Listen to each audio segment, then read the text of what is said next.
आज मैं action comment shirts पहनूंगा।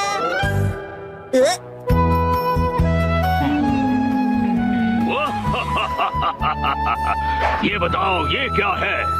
Action comment shorts.